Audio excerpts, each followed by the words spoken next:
We've got a few interesting bits of history in this one, so buckle in and let's get started on this episode of Antique Bottle Stories.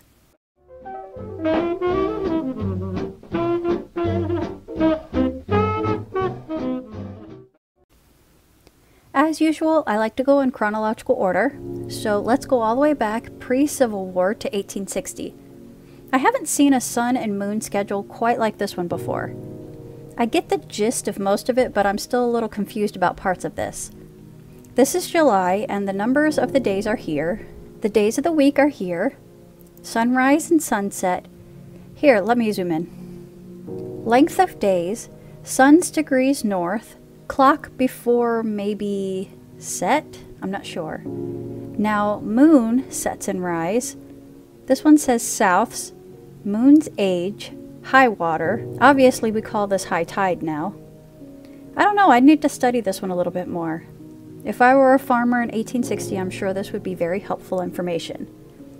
So here's 1864. Here's a double oven cooking range. Just look at that beauty.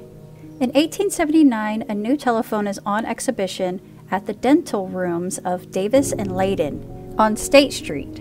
Now, Alexander Graham Bell debuted his telephone just 3 years earlier than this. So it goes on to say it consists of a simple circular disc about 6 inches in diameter, connected with a similar one at the other end of the line by a single wire. It says, a person can speak before this instrument being several feet distant and can be heard by persons standing at the distance of many feet. It says any number of people in a room can hear a message without the use of an ear instrument. It says it will operate successfully at a distance of 2 miles, but it can only be used between 2 points. This 1880 paper had a bunch of really fun stuff. I didn't even put all the fun stuff in here, but here's some of the highlights. Keeping teeth clean. It says there are some general advice out there about the use of toothbrushes, but there's want for proper instruction. So it says crosswise brushing is not wise. The upper teeth should be brushed downward, and the lower teeth should be brushed upward. It is a common mistake to not brush thoroughly the cheek and surfaces of the third molars. I'm surprised to see there's advice in here for flossing too. 1880? I read that regular teeth brushing wasn't a thing until World War I, so this took a while to catch on. On that same page, there's health advice for bites and stings, burns, and some interesting advice about how invalids should keep their drinks in their room covered so it doesn't absorb impurities. There's an interesting bit here. Children are sometimes too ill to take sufficient beef tea to nourish them, but if frozen in small pieces, they enjoy it. Also, whole tomatoes often relieve fever and stimulate appetite if they're dressed in sugar, baked, and then pressed together like figs. Here's more. If someone swallows poison, an instant remedy is a heaping teaspoon of salt, a heaping teaspoon of ground mustard, stirred into a cup of water, warm or cold, swallowed instantly. It is scarcely down before it begins to come up, bringing with it the remaining contents of the stomach. And if there's any poison left, swallow the white of an egg, or a teaspoon of strong coffee when the stomach is quiet, because these nullify a large number of poisons. I did not know that. 1884 has a few interesting ads. Board with 2 rooms, $4 to $6 per week, meals 25 cents. To be honest, that kinda seems a little steep to me. I would have thought that that would have been almost a full week's wages back then, but I guess it must not have been. The other one says that they have rooms to let, which is only 5 minutes from the arcade. Arcades back then were arched buildings which sometimes had shops. And the last one on this is a lost diary with money in it. I wonder if they ever got it back. 1885, deafness. Its causes and cure by one who was deaf for 28 years. Treated by noted specialist without benefit. Cured himself in 3 months. And since then, hundreds of others by the same process. Plain, simple, and a successful home treatment. Here we are at June 1887. An ad for extracting teeth for 25 cents. If you need gas, it'll be 50 cents. Gold fillings are $1 and up. And if you want a good set of teeth, it's $5.50, but if you want the best, $8. I wonder what each of them look like.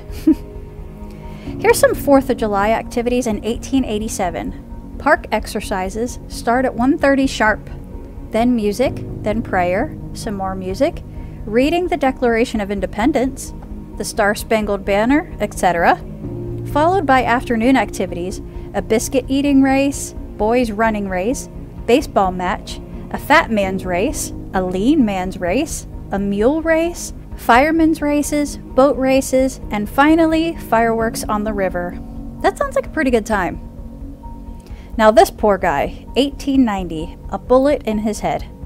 For over 25 years, Fletcher Wright has been carrying a bullet in his head, a wound that he received in one of the battles in Virginia. We're talking Civil War 1865. This Miney ball shifts around, at one time in the front of his head, another time in the back. At times, this bullet gives him uneasiness while he's at work in the field by its shifting about and the rattling noise it makes in his head. Here's a few more dental ads. For some reason, they really fascinate me. Here's 1889. Mr. Whooper came into the city for surgeons to dress his head, face, and arms. It says he had a very peculiar accident yesterday. One of his children went out to a cornfield and managed to climb up this stalk about 18 feet. He was too afraid to come back down, so he yelled for help. Mr. Whooper knocked off an ear of corn, which struck him in the head, making a severe scalp wound and cutting his face pretty badly. One arm was broken and one shoulder was dislocated. The neighbors had to cut down the stalk and they caught the child in a blanket. The stalk measured 6 inches in diameter. Holy moly! What kind of corn was this guy growing?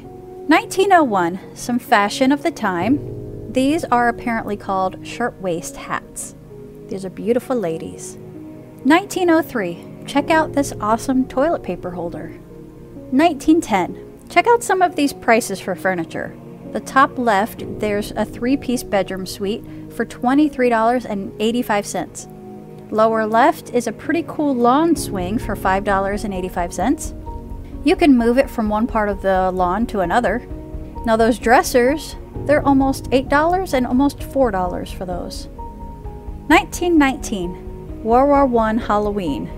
It says sugar is too scarce to make the usual batch of homemade candy. So they have all these suggestions for nuts, peanut brittle, and a few candies available at this particular store. I don't know about any of you, but I had a Pontiac Grand Am back in the 90s. Well, here is a 1928 new Pontiac 6. It's a 5-passenger sports car. Now here are some cigarettes to help with throat irritation. It says, flu is in the air, sniffles are at the next desk, change to Old Gold. It's naturally good tobacco, soothes your throat. Here's Lindbergh's baby in 1930, Charles Augustus Lindbergh Jr. Did they ever find that baby? I'll have to go look it up. Okay, well that was actually really sad. I remembered that he was kidnapped, and I didn't know that he was killed though. I'll link the story below if you want to read it. Moving along to 1953 now.